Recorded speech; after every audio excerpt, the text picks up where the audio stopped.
Hey guys, welcome back to the No Empty Seats podcast. Today it's just me. Vivian is away in Boston right now, and I think I'm gonna do this live. Um, I'm starting to realize I don't need to be worrying about making the perfect podcast or professing the utmost respected wisdom to any of you guys. It's more of just kind of like me talking about my experiences, me just sitting down chewing the shit with me, just a guy. So I'm gonna try to do this unedited. Maybe we'll do this live someday. um I even have an idea. I'm talking to some of my friends. I want to make no empty seats lawn chairs, and uh and just post them up on like the main green, or just bring them to like the dining hall or something like that. And I think that'd be really fun, and just interview people with like custom like no empty seats microphones or something. So we got a lot of stuff planned for this semester, and yeah, I like this style better. I think I want to do um, I think I want to do these podcasts more of like this, just talking about been going on in my head.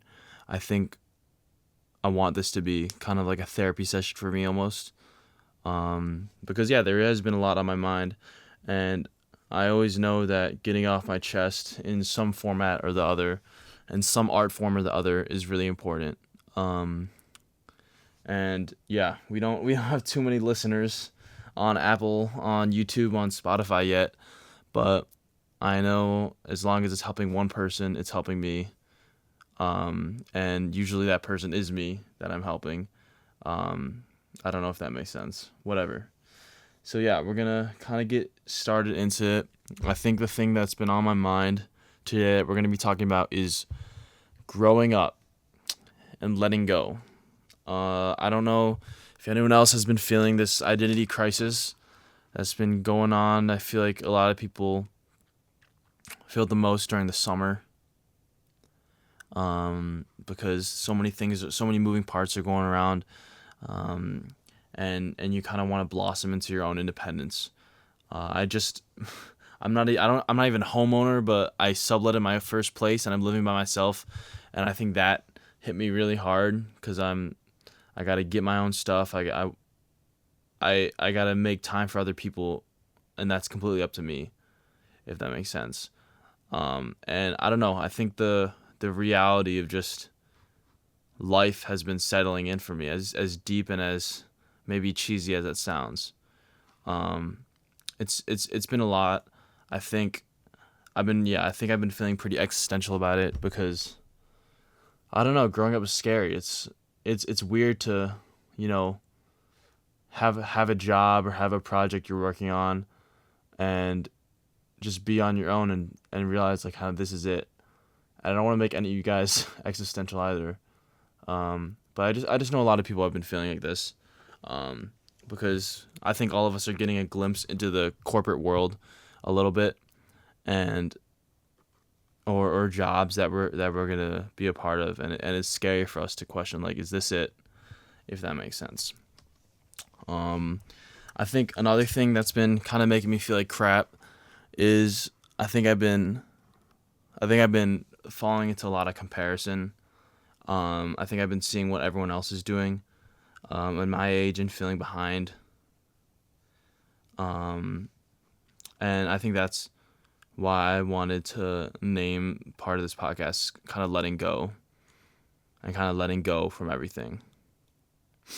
Um, I think a good example, which might sound goofy to you guys, is I've been watching the Euros a lot, and I see these 2003, 2007 even born players, and it's and it kind of makes you feel like crap that you're not doing these spectacular world stage things. Um, and I don't know. I think something that's been helping me is realizing that there's two sides to everything, if that makes sense. Like I'm forgetting that I'm doing amazing things. I'm a good person. I'm working my butt off. Um, but there's always gonna be times where I don't feel the best, and same with anyone else who's a professional athlete, who's working an IB job, who has this prestigious internship, who's in the workforce already, maybe from like trade school, and is making $100,000 already. So there's always two sides to everything. I think we tend to glorify the people around us and just demonize ourselves so quickly, and just highlight the worst parts of ourselves and just lift and put everyone else around us on a pedestal. And that shit is so toxic. So I don't know. That helps me a lot. You know what I mean? Cuz I'm trying to be content with myself. Shout out to Sam Dunn. He's one of my best friends back home in Syracuse. I even told my class, I talk about Sam to my class too. He was the one that helped me make my first post talking about my experiences with depression and anxiety. So shout out you, Sammy. You're one of my best friends. Talk to you. I'm glad to say he's one of my friends that I talk to every semester, because it's so hard to keep in contact with everyone. But whether it's just like a 2-minute conversation or like a long call, Sam's always been a rock that I can count on. So I love you, man. But I was texting him today, and I don't know. It was kind of something that was really hard for me to kind of realize is how uncontent I am with myself in like my present moment, because I always feel like I have to do the next thing, or like the next thing, or the next thing, or the next thing. I don't know if that's because that's how I was grown up. You know what I mean?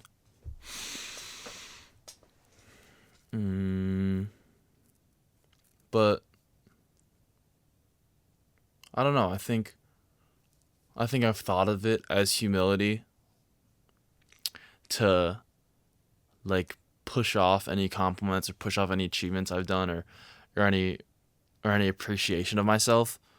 And I think I've tried to see it as humility, but in fact it's just really just self-deprecation. So I was thinking to myself when I was talking to Sam, I was like, if anyone asked me if I'm happy right now, I would immediately say no, like instinctual, like top of the head, right off the tongue, no, absolutely not. And then someone would ask me why, and it's like, because I would think about how I have this XYZ other bullshit I have to do with my life. I have to do this. I haven't gone on a run yet. I haven't gotten this collaboration for Nom de Seats yet. I haven't posted this video. I haven't edited this video yet. I haven't done this yet. I haven't got established this basis for myself yet, for the e-board, for getting the podcast rolling out. I haven't gotten to the best shape myself yet. I haven't reached out to all my friends that I want to yet. And I think that's made me feel like not satisfied ever. And that's so toxic. You know what I mean? I touched on this in my new video. I don't know if many of you guys have saw it. If you're listening, I definitely recommend it. It's one of my favorite videos I've made. It's more of like a lesson or experience, or me sharing my experience post.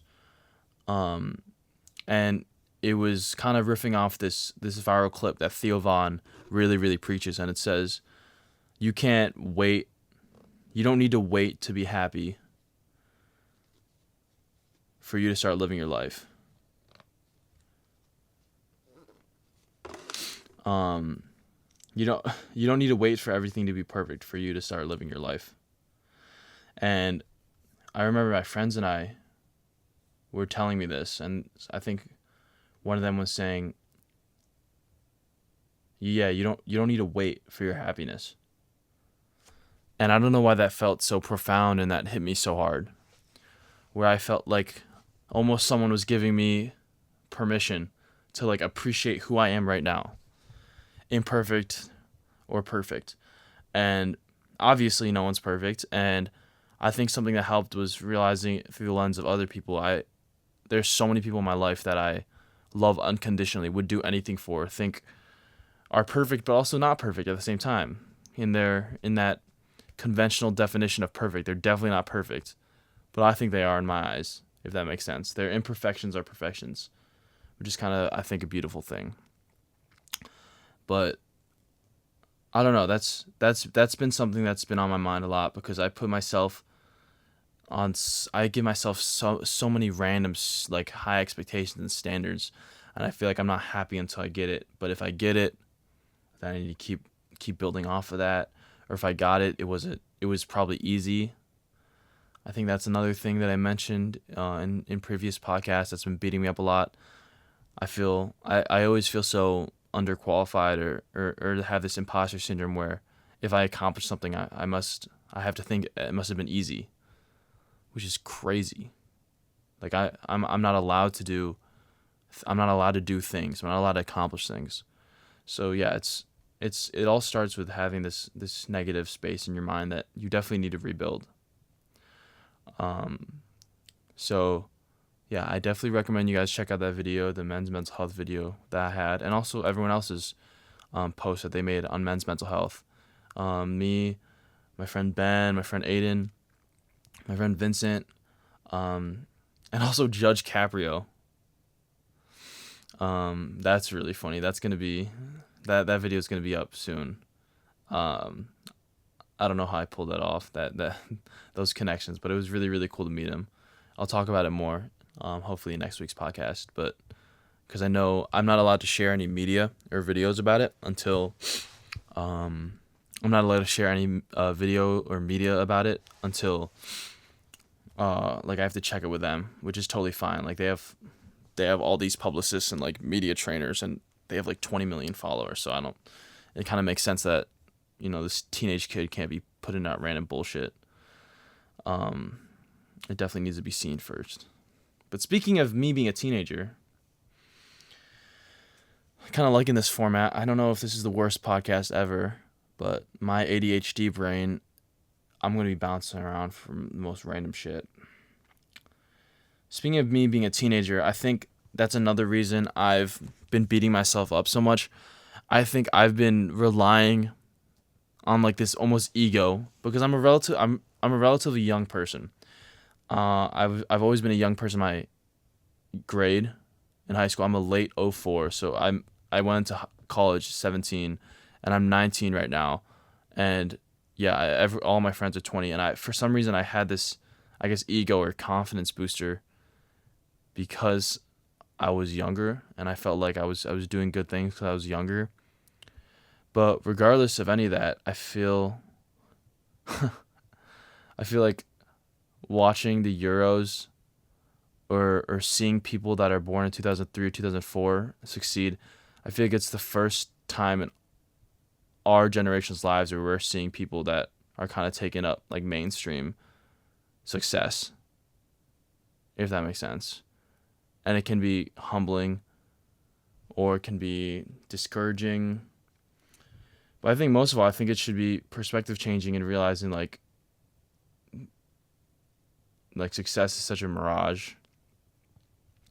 Like the most random things can be glorified on social media, and because you're not doing it, it can make you feel like crap. So yeah, I'm glad at least I was facing this now, facing this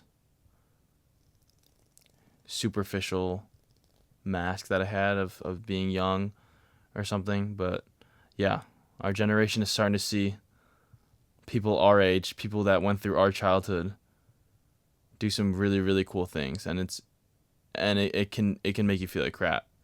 So I don't know if I'm talking nonsense, but I know a lot of people that I've talked to really relate to this. So hopefully this relates to someone.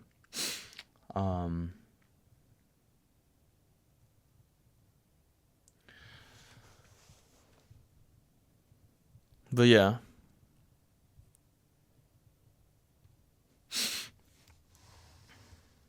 I think comparison has been beating me down a lot, which I'm definitely working on making better.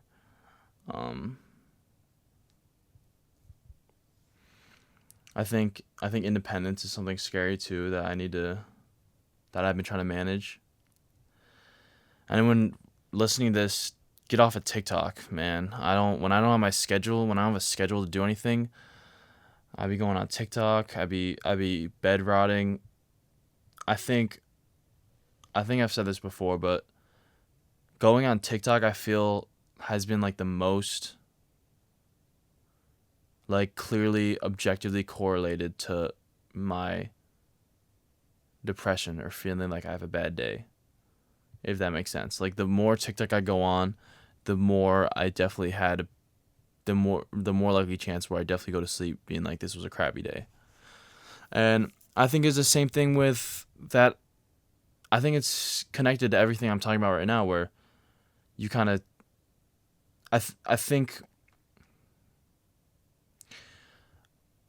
when I think of like social media is bad for mental health, I think everyone jumps to this idea of like comparing bodies with women's social media. But I think it's slightly different with men, and I don't think we realize that as much. I think it's more of seen like a grindset kind of thing. Where personally for me, I think TikTok's so bad for me because I just see everyone doing like XYZ different things. Like I'm so overstimulated, and I feel like I need to do a million things because of that. I feel like I need to do there's just random expectations that I build from TikTok, and also just messes with your, I guess, what you value, if that makes sense, like your perspective on how you treat people in relationships. Like I was talking to my friend Mac, shout out Mac, and we were talking about relationship stuff, and then I was like, dude, but what about if he wanted to, he would. And then he was like, that's the dumbest thing I've ever said. Like there's so many circumstances around that. Like like people can't always make the best judgmented decisions and and choices for people. And but in my head, I was like, that's such an objective truth because I see that on TikTok comments so much. So, so so I think guys, listen to this. I think TikTok can mess with your priorities, your perspectives, and your mental health way more than you think. For those two reasons, exactly. Like I think it messes with like how I should view people because TikTok can say the most wild shit, but if it has like 500,000 likes, and I'm like, oh, everyone must believe that, even though that could easily just be bots liking it or views or something. And also, I think I'm overstimulated to feeling like I need to do a million things because of TikTok. So yeah, it doesn't feel good, I'd say. Um, I kind of feel bad sometimes that other people's successes make me feel like crap. I wish that wasn't a feeling I had. I wish I wasn't comparing myself to so many people, but I don't think I have an answer, a philosophical answer to that, a therapeutic answer to that. I think I just need to work on that. Um, but yeah, man, get off TikTok. It kind of this brain rot. You'll see everyone working so hard doing random shit, and it'll make you feel like you're always doing something wrong. So I highly don't recommend. Um, yeah. What else has been on my mind? To run back to the conversations I was having with Sam, I've been overthinking a lot. I've been overthinking a lot about my future, growing up again to circle it back on that, and it's been stressing me out a lot. I think a lot of people listening to this And a lot of people I know overthink a lot, aka don't live in the present, aka feel like they're not content or happy right now. And whether not living in the present means dwelling on shit they could have done in the past or just feeling like they need to do more things or plan for their future. I just think a lot of people overthink a lot, and I think it's drawn from overstimulation with social media.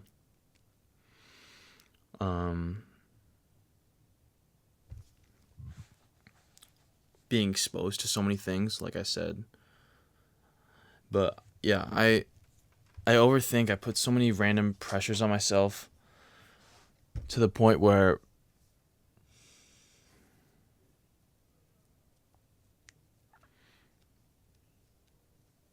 it's just not healthy for me as a kid. Like, I'm literally a child, and I don't know why I'm planning out like my 20. Like, I feel like I'm in my 20s, and everyone's like, I think something that helps a little bit is realizing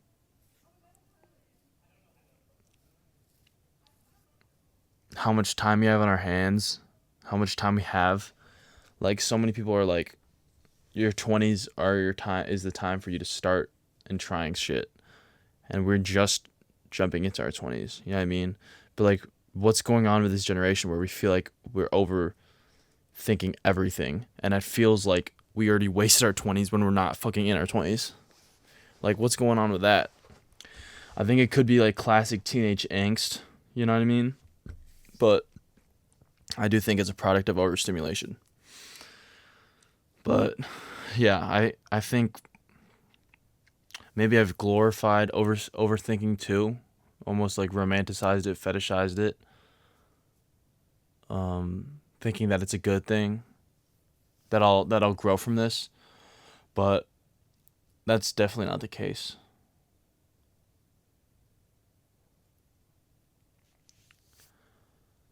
Because yeah, there's points in my life where I don't need to be stressed. There's points in my life where I don't need to be stressed. Where I don't need to learn from this. I think something that made me really emotional was this thing I saw. It was this older guy talking to his younger self. And it was him. He was older, and the older guy was battered up, and he went through some amount of turmoil or like relationship breakup. And he was telling his younger self, he's like, you became stronger from this. And then the younger self, the little boy, was like, I didn't ask to want to be stronger. I just wanted to be a kid. And I think that's kind of resonating with me. Like, for all these people that feel like you need to drive yourself in the dirt, you don't need to, like, these things don't need to happen.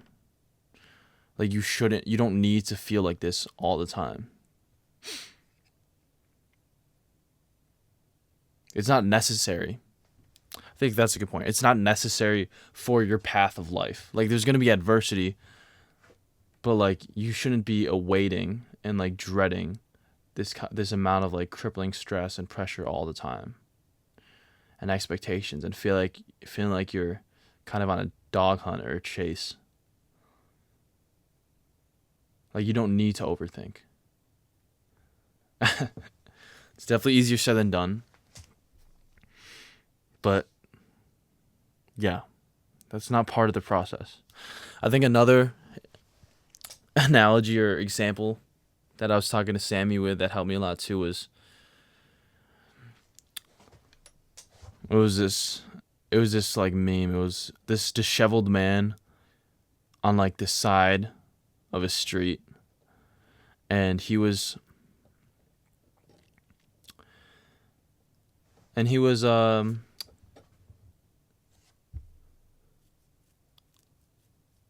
I hope these pauses aren't weird, if that makes sense.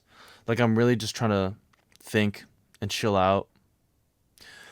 Trying to remind myself I don't listen to like some podcasts I don't listen to because they're like royal geniuses and like are the smartest people in the world. It's kind of nice to hear people's company for someone that I guess hopefully opinions you respect. So hopefully this isn't too weird. I'm really committed to not editing this stuff out. Holy crap. 30 minutes. Almost there. There's this guy. It's this meme of this guy, and he's just this like disheveled on the side of the street. And I don't remember what was going on. I think it was like some torture gauntlet. He was putting himself through pain on purpose. I don't know what it was. Maybe it was like maybe he was getting quartered and all stretched out like Patrick Star. Maybe he just finished like 100-mile race because he chose to. And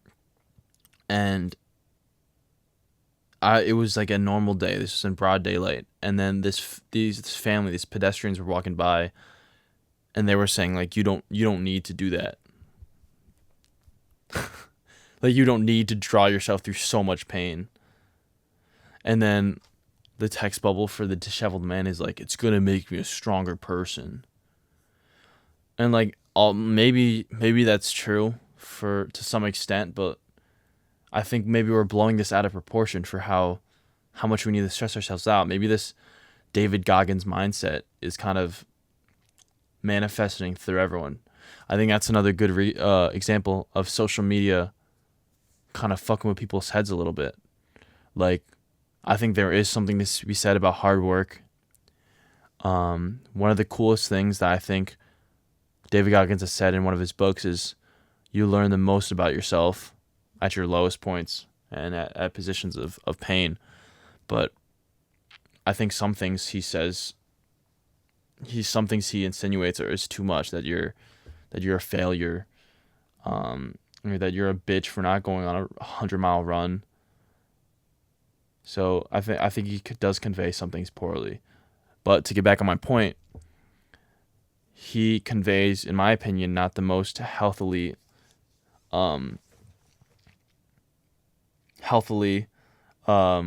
correct information, but has like millions of likes on all his posts, so everyone's like, this must be true. When some people are taking probably the worst parts of it, the worst parts of David Goggins' like lifestyle that he recommends, of just calling yourself a bitch, when in reality, he said this in his book a lot of times, he likes to push himself because he went through such an abusive childhood where he wanted to take, this is his therapy of taking control of his head. And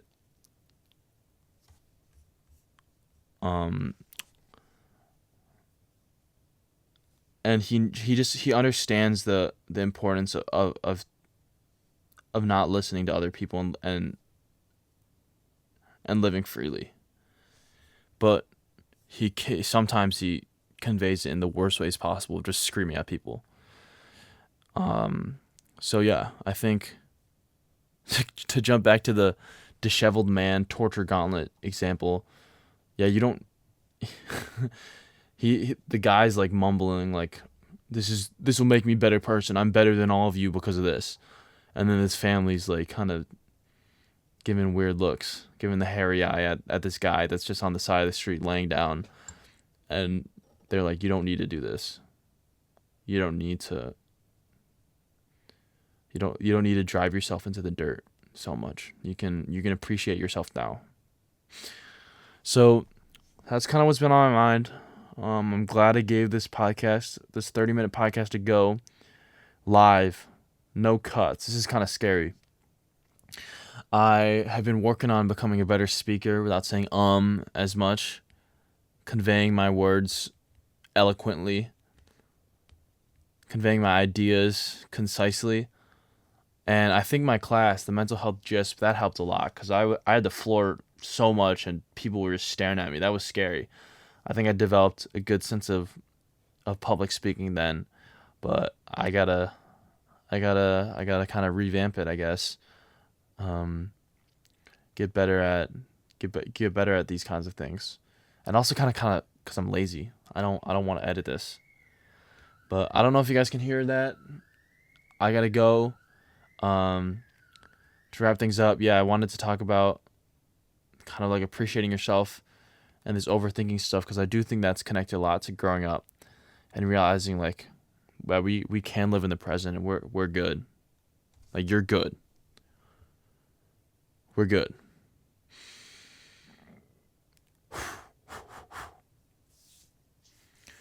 This is helping me a lot. I actually feel great. I was dreading this so much. So, I don't know. Hopefully, you guys feel better too. I'm like really happy to this. It's a fun irony with the stuff you dread the most kind of can help you the most. I know some therapy sessions that I've gone to, when I really really didn't want to have, some of them have changed my life and given me new perspective on different stuff. So yeah, I'm glad I did this. Thank you to maybe the 4 people listening to this. I'm just glad I'm getting a good foothold, and I'm gonna keep on consistently doing this. And yeah, I hope you guys are doing well. I know this is gonna be a really confusing time for a lot of people, but just know I'm thinking of you guys. I'm thinking of you. Yeah, someone's doing better because of you. Keep your head up. Gotta get up. Gotta get up. You're doing amazing. And yeah, just give yourself some grace sometimes. But just know we all believe in you to keep fighting, to keep showing up for yourself. So yeah, I guess I'll end it here and take care. See you next week. See you on the newsletter.